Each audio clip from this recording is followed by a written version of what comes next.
Picture this, the quiet hush of Buckingham Palace's gilded halls, where tradition and honor are said to reign. Outwardly, the firm, as the British royal institution calls itself, projects stability and virtue. But behind closed doors, a different story unfolds, one of powerful men shielded from consequences at all costs, while women are cast aside, scapegoated, or left to fend for themselves. Consider two scenes. The first one, Prince Andrew sat down for a rare BBC interview to answer explosive accusations about his ties to a convicted sex offender. Scene 2. A pregnant Meghan Markle pleaded with palace officials for mental health help as she struggled with unaliving ideation, despair, only to be told that seeking treatment wouldn't be good for the institution. One member of the royal family was publicly defending himself on TV against a scandal, while another was privately denied help to protect the monarchy's image. These two moments reveal a disturbing pattern, a systemic rot within the royal institution. In this exposé, we will delve into how the palace machinery and its media allies protect certain powerful men, like Prince Andrew or even King Charles, yet readily sacrifice women, like Princess Margaret, Princess Diana, Meghan Sussex. Let's try and pull back the curtain on decades of cover-ups, scapegoating, and collusion, a tale of princes and press barons, of duchesses and dysfunctional family dynamics, to understand why the British monarchy's noble facade is cracking. A gilded cage, a bloody throne, whispers in corridors, you're on your own. Brother against brother, a mother's silent tear, a calculated smile to hide the fear. Hold firm the ancient wicked game, scandal and duty, all in the name of a legacy built on shifting sand, but the scepter still held in a velvet hand. The press spins its web of golden lies, a narrative sold to mesmerize, while the truth behind the curtain quietly dies. And still we wave our flags on high. We bought the dream, we bought the lie, the crown survives. The game goes on.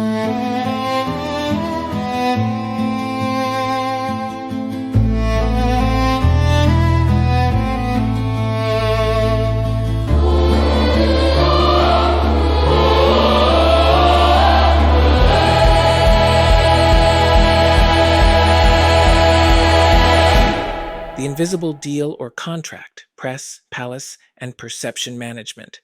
First, we need to understand the unspoken pact that underpins so much of this, what Prince Harry has described as an invisible contract between the royals and the tabloids. For generations, British monarchs and their heirs have courted the press when it suits them, trading access and favors for positive coverage.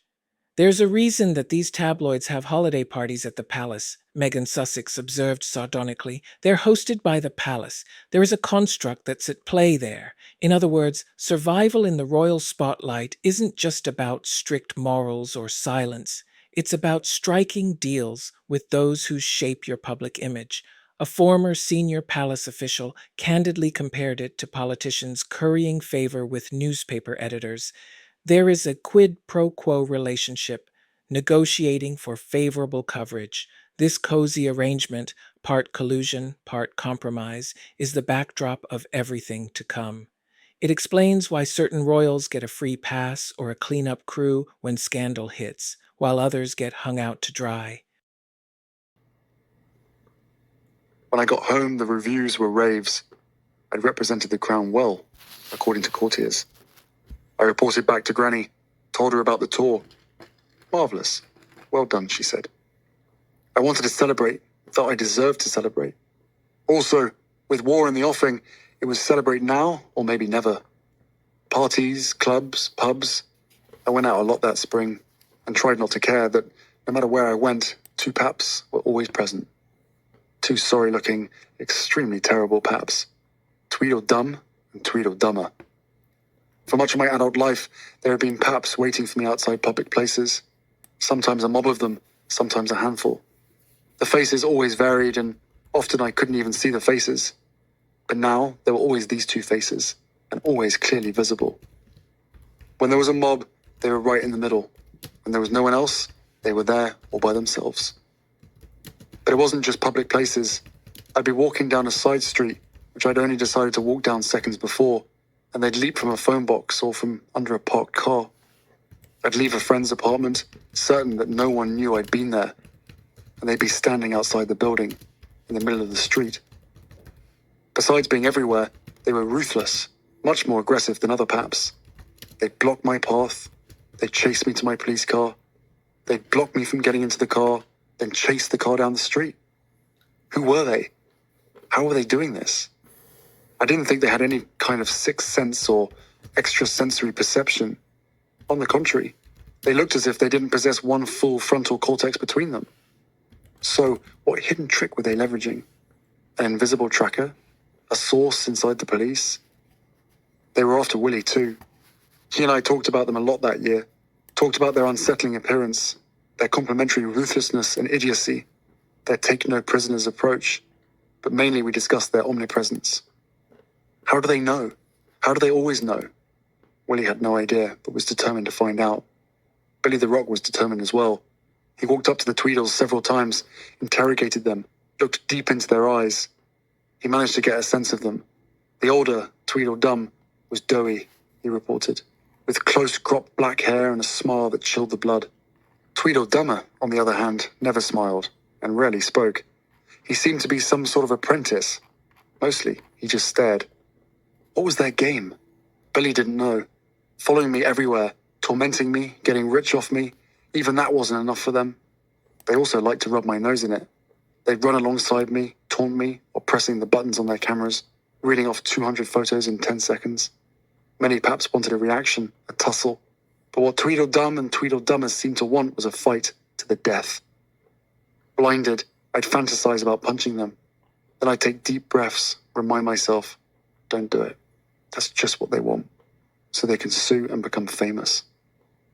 Because in the end, I decided that was their game. That was what it was all about. Two fellas who weren't famous, thinking it must be fabulous to be famous, trying to become famous by attacking and ruining the life of someone famous. Why did they want to be famous? That was the thing I never understood. Because fame is the ultimate freedom? What a joke. Some kinds of fame provide extra freedom, maybe, I suppose, but royal fame was fancy captivity. The Tweedles couldn't fathom this. They were children, incapable of understanding anything nuanced. In their simplified cosmology, you're royal, so this is the price you pay for living in a castle. Sometimes I wondered how it might go if I could just talk to them, calmly, explain that I didn't live in a castle. My grandmother lived in a castle. That in fact Tweedledum and Tweedledummer both had far grander lifestyles than mine. Billy had done a deep dive on their finances, so I knew. Each Tweedle owned multiple houses and several luxury cars, purchased with proceeds from their photos of me and my family. Offshore bank accounts too, like their sponsors, the media barons who funded them, chiefly Murdoch and the impossibly Dickensian-sounding Jonathan Harmsworth, 4th Viscount of Rothermere. It was around this time that I began to think Murdoch was evil. No, strike that. I began to know he was. First hand. Once you've been chased by someone's henchmen through the streets of a busy modern city, you lose all doubt about where they stand on the great moral continuum. All my life, I'd heard jokes about the links between royal misbehavior and centuries of inbreeding, but it was then that I realized lack of genetic diversity was nothing compared to press gaslighting. Marrying your cousin is far less dicey than becoming a profit center for Murdoch Inc. Of course, I didn't care for Murdoch's politics, which were just to the right of the Taliban's. I didn't like the harm he did each and every day to truth, his wanton desecration of objective facts. Indeed, I couldn't think of a single human being in the 300,000-year history of the species who'd done more damage to our collective sense of reality. But what really sickened and frightened me in 2012 was Murdoch's ever-expanding circle of flunkies. Young, broken, desperate men willing to do whatever was necessary to earn one of his grinchy smiles. And at the center of that circle were these two mopes, the Tweedles. There were so many nightmarish run-ins with Tweedledum and Tweedledummer, but one stands out. A friend's wedding. Walled garden, totally secluded. I was chatting with several guests, listening to the birdsong, the whoosh of wind in the leaves. Within these soothing sounds, however, I became aware of one small click. I turned. There in the hedgerow, one eye and one glassy lens. Then that chubby face. Then that demonic rictus, Tweedledum. A gilded cage, a bloody throne, whispers in corridors, you're on your own.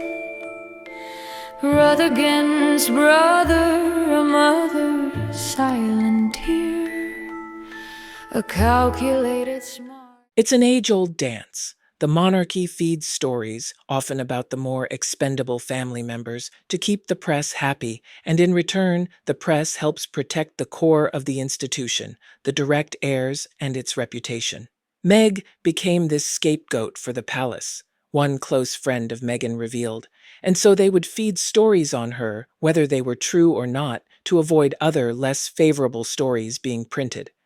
This isn't wild speculation. It's a claim made on camera by insiders and even corroborated by Meghan and Harry themselves. In their Netflix docuseries, Meghan describes how if a negative story about another royal was brewing, the palace would rush to make it go away by offering up something juicy about Meghan instead.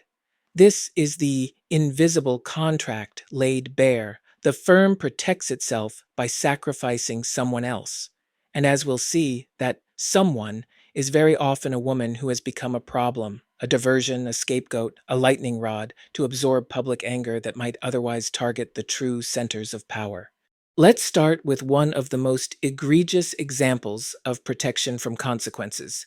Prince Andrew, Duke of York, the Queen's son and current King's brother. In any ordinary family, a man accused of sexually assaulting a minor and fraternizing with a convicted sex trafficker would face swift and harsh accountability. In the royal family, however, such accusations sparked a years-long saga of denial, deflection, and quiet cover-ups. Andrew's friendship with the late Jeffrey Epstein, a financier later exposed as a serial sex offender, dates back to the early 2000s, and concerns about their relationship first surfaced publicly around 2011. That year, a photograph emerged of the prince strolling with Epstein in New York's Central Park, notably after Epstein's initial conviction for sex crimes. The fallout was immediate in the press, leading Andrew to step down from an official trade envoy role amid public outrage. But behind palace gates, there was no serious reprimand. Andrew kept his title, his military honors, his royal status, all the trappings of unearned prestige, for many years more. The attitude seemed to be that if he just lay low, the storm would blow over. And for a while, it did. It was only when Virginia Giuffre, one of Epstein's most prominent accusers, went public with allegations that Andrew had S.A. her when she was 17, allegations backed by a now infamous photograph of Andrew with his arm around Giuffre's waist, that the palace was forced into action. In 2019, Prince Andrew agreed to a high-profile BBC Newsnight interview, presumably to clear the air. The result was a disaster. Under gentle but persistent questioning by journalist Emily Maitlis, Andrew offered bizarre rebuttals that only damaged his credibility further. He claimed he had no recollection of ever meeting Jouffre, implied the photo might be fake, and infamously argued he couldn't have sexually assaulted her on a particular night because he was home after a children's birthday party at a Pizza Express in Woking. He even volunteered an odd medical excuse to counter Jouffre's claim that he had been sweating profusely during an alleged encounter, insisting he had a peculiar medical condition at the time that left him unable to sweat. These absurd details made headlines for their comic absurdity, but the underlying facts were grave. Here was a prince accused of heinous crimes, publicly floundering to explain himself. What happened next is telling. In the wake of the interview, Prince Andrew announced he would step back from public duties, a move portrayed as a kind of accountability. But stepping back isn't the same as facing justice. For the next couple of years, Andrew largely vanished from public view, sheltered by the palace. The firm's priority, clearly, was damage control. They hoped silence and time would make people forget. Behind the scenes, the rot ran deeper. When U.S. prosecutors sought to formally interview Andrew about Epstein, they were stonewalled at every turn. Geoffrey Berman, then the U.S. Attorney for the Southern District of New York, revealed how British authorities and Andrew's legal team gave American investigators the runaround. "We tried calling Buckingham Palace, and they were not helpful," Berman writes in his memoir. After weeks of fruitlessly chasing contacts, Berman's team finally reached Andrew's lawyers, only to encounter endless delays and excuses. Andrew had publicly promised to cooperate fully, yet in reality, he offered, as Berman put it, zero cooperation. When U.S. officials tried to escalate the matter through formal channels, filing a mutual legal assistance request, it went nowhere. Somebody on the UK side was protecting him, Berman concludes. Were they protecting him? I presume someone was. This is a remarkable admission. A top prosecutor essentially says that at the highest levels, Prince Andrew was shielded from the rule of law. We saw further evidence of extraordinary protection in early 2022. Facing a U.S. civil lawsuit from Virginia Giuffre, Prince Andrew chose to settle rather than go to trial, reportedly paying millions of pounds to his accuser without any admission of guilt, of course. It was a jaw-dropping outcome, a senior royal paying a huge sum to make a sexual abuse lawsuit disappear. Palace Spin tried to frame it as Andrew's personal decision to bring closure, but many wondered whose money financed that settlement. There were reports, never confirmed, that the Queen or Prince Charles quietly helped fund it to make the problem go away. Even after that, the monarchy's punishment of Andrew was tepid. In 2022, he was reportedly told to stop using his HRH style and was stripped of a few ceremonial military titles under public pressure. Yet he retained his princely title, remained Duke of York, and kept his royal patronages until even more pressure mounted. In fact, it wasn't until this very week, October 2025, that news broke of Andrew finally relinquishing his Duke of York title after discussions with his brother King Charles. The timing was not coincidental. It came just ahead of the release of Virginia Giuffre's memoir, which allegedly describes Andrew's attitude of entitlement in horrific detail. Giuffre claims Andrew told her he thought having sex with her was his birthright when she was a teenager. In other words, the firm acted only when forced by impending public revelations, and even then through a backroom agreement rather than an outright stripping of titles. A royal commentator described it as the family cutting off this limb before it infects the whole body. An attempt to quarantine the damage. Tellingly, one author of a book on Andrew said, "I detect the hand of Prince William here. They needed to take decisive action, and they have." This quote, casting Prince William as the decisive hero who finally acted, is itself revealing. We'll return to William later. It's as if the narrative had to quickly spin someone in the royal family into the role of responsible adult cleaning up Andrew's mess, lest the public think the entire institution was rotten. Yet even in being banished, Andrew has been cushioned. Reports suggest he will keep his luxurious royal lodge home and security for now, and one can be certain he will never see a courtroom or jail cell. Contrast this gentle internal handling with how ruthlessly the palace and press have treated women who threaten the royal image, and the double standard becomes glaring. The Andrew saga demonstrates the lengths the firm will go to protect a powerful man in its ranks, denying and distracting the media, blocking investigators, paying off accusers, and quietly rehabilitating the person's image once public outrage subsides. Indeed, for many years, British tabloids were oddly restrained about Andrew's Epstein ties, certainly compared to the frenzied obsession they later showed in covering Harry and Meghan's exit. While critical articles did appear, largely thanks to persistent reporters and U.S. litigation uncovering facts, there was no campaign of character assassination in the press against Andrew remotely like what Meghan Sussex endured.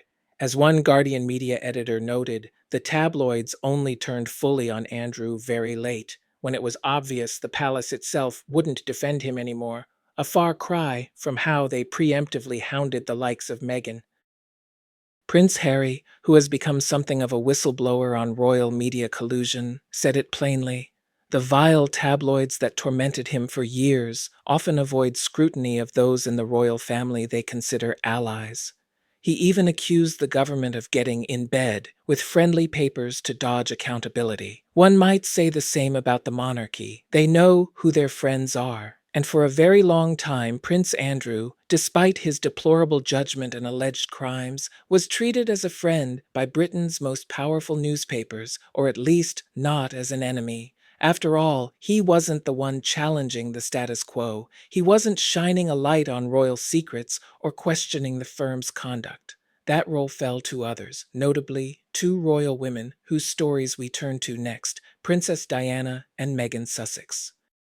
William and Kate, very well respected. They make rounds with the people, and loads more people would rather see him instantly step to the throne than Charles. Or are they just better at hiding the truth? Because there are some quite fruity stories about William too, if you want them. Really? Yes, not that we can go into detail here, obviously. Oh. Hello, So there are lawyers. some. I don't know. Always fruity stories. You know, there are very fruity stories There about are that. very. But this is not a battle, it's not a comparison. Let's move on. We've done enough Harry and Meghan bashing. Fruity stories about Prince William. Oh my goodness, where are those that came onto my last two videos crying when I said there are things in the press, there are things the press cannot say, cannot talk about when it comes to Prince William. There's a media blackout when it comes to things about Prince William, or Prince William has done. And some of the journalists were saying if only they could speak freely about Prince William. So you can't speak freely about things Prince William has done. There's super injunctions out, there's a media blackout. But I wonder what it is he's done. He said fruity stories. I wonder what he means by that. Also, this headline went out. And when the press can't openly talk about something, they give clues like that. So did Prince William commit a crime, maybe? And the press aren't allowed to talk about that? Because what was that headline about? Why can't the press speak freely about Prince William? It's all very interesting. It's all very sordid and the royal family. Oh gosh, the mess. No wonder they continued to throw Meghan and Harry to the wolves. That's why, to cover for their own shenanigans, their own wrongdoing, their own mess. And thank God, even though they keep writing negative things about Meghan and Harry, they're gone. They're not in this anymore. Wow. Fruity things about Prince William.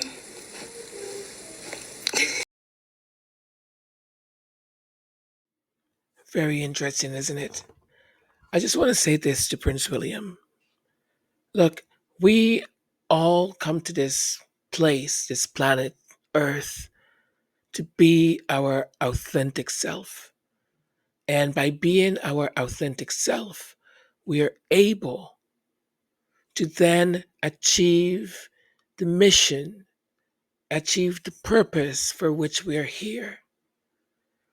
So, if you are angry and vindictive and all of those feelings that you've got, it's because you envy your brother because he is able to be his authentic self, and you think that you are not able to be that.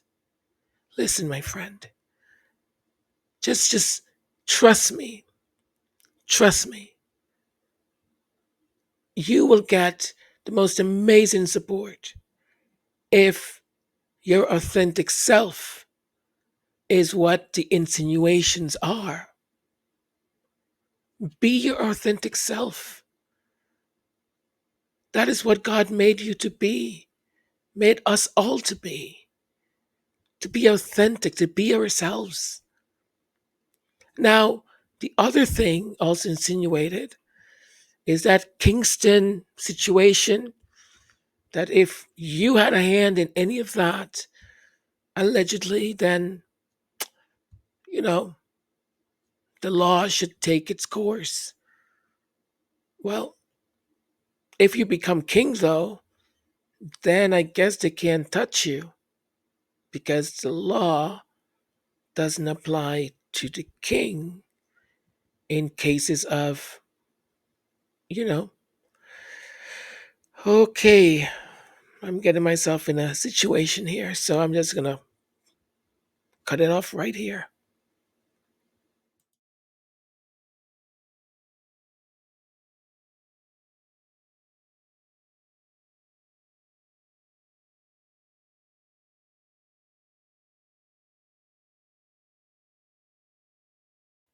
And on a much, much happier note, I celebrated my birthday a few days ago, and it was just absolutely fantastic. I wasn't sounding like this. I had a normal voice. Um, I went out for dinner with my mom and one of my brothers. It was just great. Took me to this Middle Eastern restaurant that just opened up in my parents' neighborhood, and it's called Aleppo. It's just really, really great food. Absolutely great food, great people, and it's become quite popular in the neighborhood. So there was a lineup outside to get in. And my friends also took me out to dinner, also a wonderful place, and it was great. It was just wonderful to receive that love, to be in company of loved ones, and to celebrate one's anniversary, right, of life. And I do know that one of our own also celebrated their birthday in this month of October, and she celebrated her wonderful journey around the sun. And that person is da, da, da, da, Callie Jen. So Callie Jen, happy belated birthday from myself, from all of us here. Thank you for everything that you do here on this channel and any other channels that you support. I absolutely, and I hope you know this. I appreciate you. I love you. Thank you for your continued support.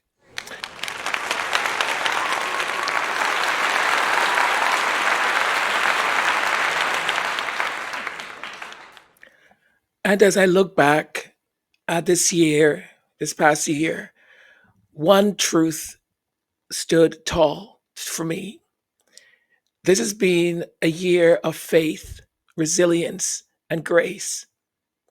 The sudden passing of my father, my papa, the day after Father's Day was the hardest thing I've ever faced.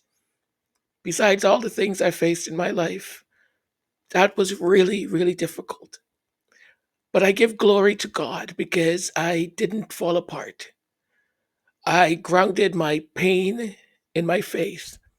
I found strength I didn't know I had. And with God's angels by my side, I was able to take on everything that followed, navigating rules and bureaucracy, distance, family responsibilities, grief, and love. We honored his life with beauty, dignity, and faith. And in those moments when the weight felt too heavy to carry alone, you, you, this community, showed up for me. Every message, every single word you left, it was like air. It was like breath, life.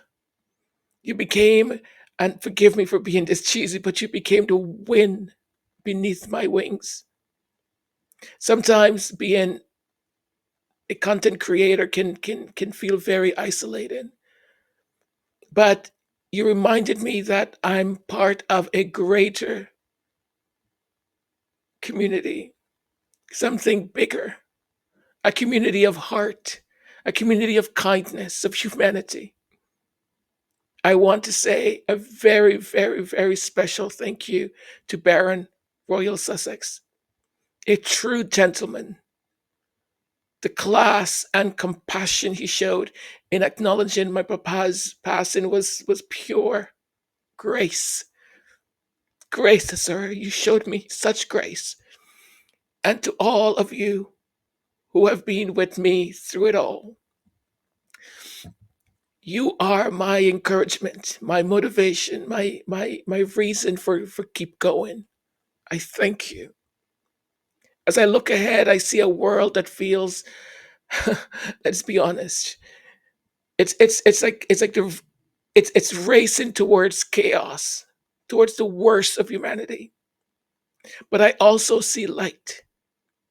I see the power we hold when we choose good, when we think before we act, when we ask ourselves, what energy am I feeding into? Is it good? Is it evil? We don't need leaders or preachers or anyone telling us how to feel or what is right from what is wrong.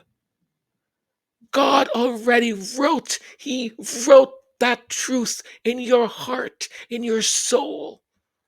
It's there. You know what is right. You know what is wrong. We know.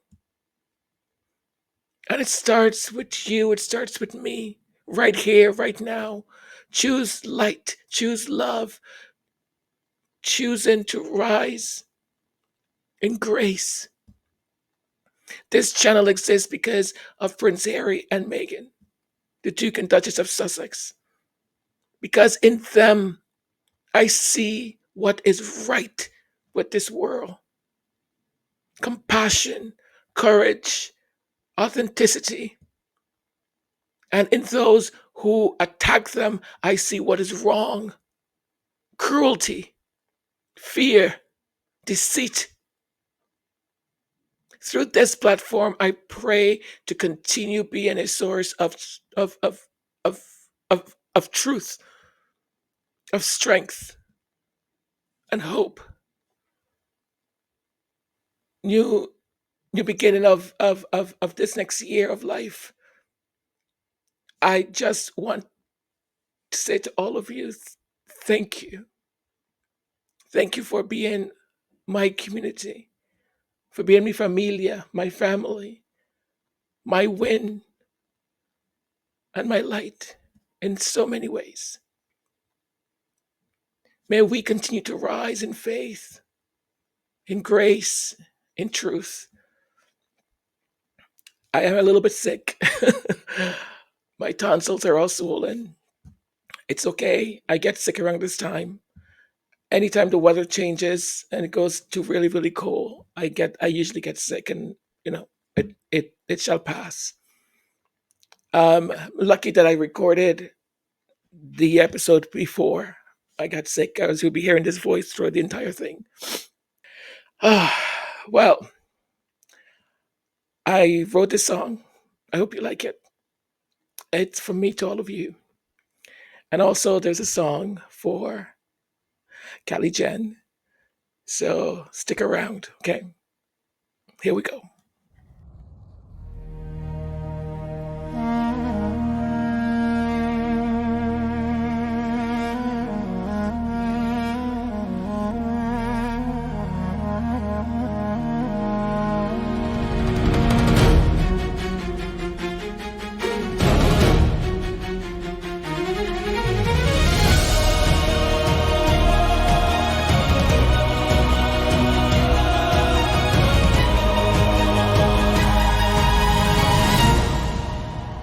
This year tested my heart, tore me down, built me up again.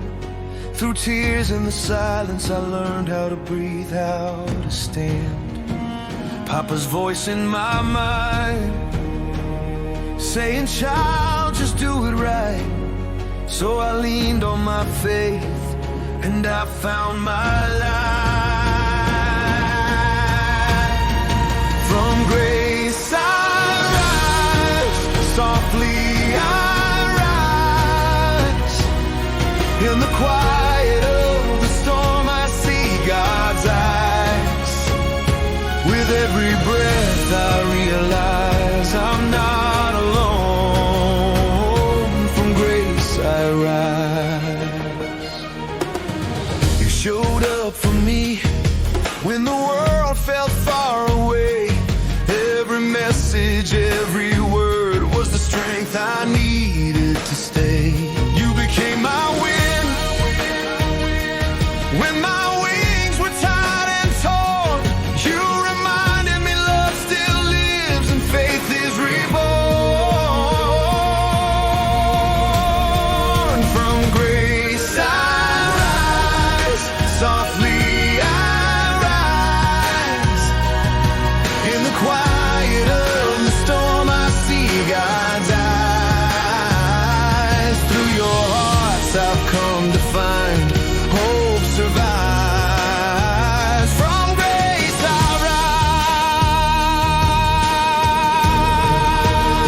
rise. The world may shake, the dark may roar, but I was made for something more. To be the light, to stand and see that God's still working inside me. So I'll feed the good, I'll fight the lies, and with truth and love I'll testify.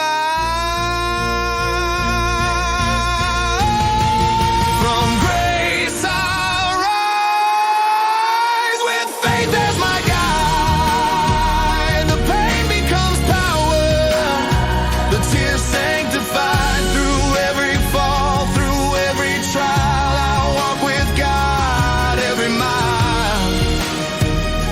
And when I stand beneath this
once again, happy belated birthday, Callie Jen. Thank you. And if any one of you have birthday or your birthday pass this month or coming up, don't hesitate. Send me a message, and I would be more than pleased and happy to give you a shout out on your special day. So drop me a note, okay? And I also just wanted to say thank you for being here. If you are not a subscriber yet, do consider subscribing. It really helps the channel, and it hopefully helps you come back, okay? So subscribe, like, comment, share, download, do all those things that will tell the algorithm that you are engaged with the material. Don't forget that tomorrow is part 2. So we continue with the series. I know there's lots of development happening. I'm trying to because I've already have this sort of researched and script out, and trying to add new material into it is a little bit tricky, but I'm doing my best to keep the material up to date, okay? And towards the end, in my conclusion, I will bring all of the updates together. So hopefully you will tune in also tomorrow for part 2 of the series. Okay, so if you feel further inclined to help the channel out a little bit more, here are some ways that in which you can do so. One, that's not going to cost you anything at all, absolutely free. If you can kindly watch some of the ads that come on. Now you can skip, but if you can kindly watch some of them, of course, the ads that are very long, skip them, doesn't matter. But watching the shorter ads actually does help out the channel here or there. And thank you for those that have already been doing that. Also through YouTube, you can do a one-time donation to the channel through super thanks or super chats, that sort of thing. You can also become a member. At present moment, we have 2 tiers, but very soon we will have more. And becoming a member basically means you subscribe, and it's a monthly donation to the channel. Another way is you can buy me a coffee, and the link to buy me a coffee will be in the comment section. And it's, again, a donation through another site. And that site, we're able actually to keep more of what you donate. YouTube takes a higher percentage from your donation. And for any of the original music, there's a site. It's Bandcamp, and I'll have the link also in the comment section. You can go to that site. You can listen to the music that is there as many times as you wish. And if you want to purchase any of the music, you can purchase it through that site. And that goes back into the channel also. Okay. I think that's it. The most important things, folks, is that you're here. You come and you listen, you watch, and you support the channel. That's what's most important for me. Thank you. I'm losing my voice, so I'm going to wrap things up. Thank you for being here. Tomorrow, same time, same channel for part 2. And take care of yourselves, okay? Be kind. I love you all. Thank you. Mwah. Bye.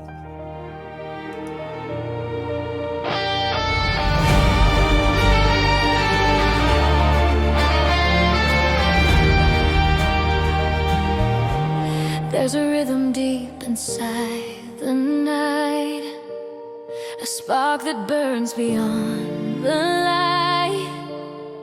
Every step she takes, the earth replies.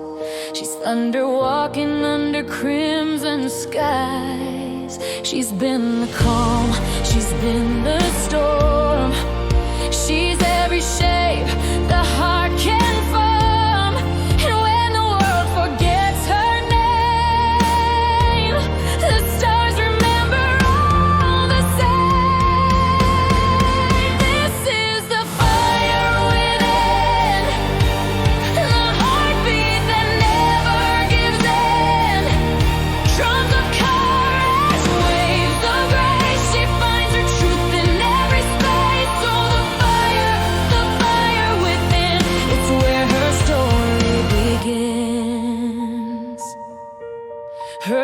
laughter breaks through walls of stone.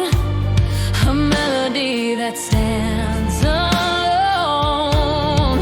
In her silence there's a roar. 1,000 souls she's lifted before. She doesn't chase the light, she is the flame.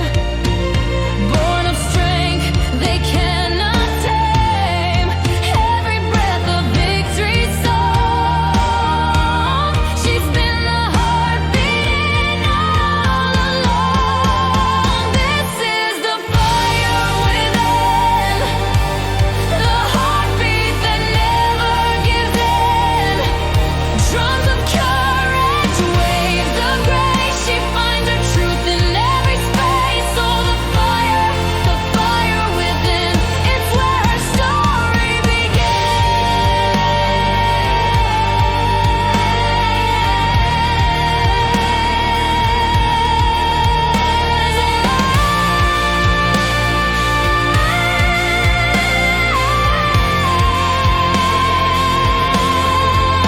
Let the sky open wide, let the echoes collide. Every scar turn to art, every beat her heart. This is the fire within, a strength that burns through skin. The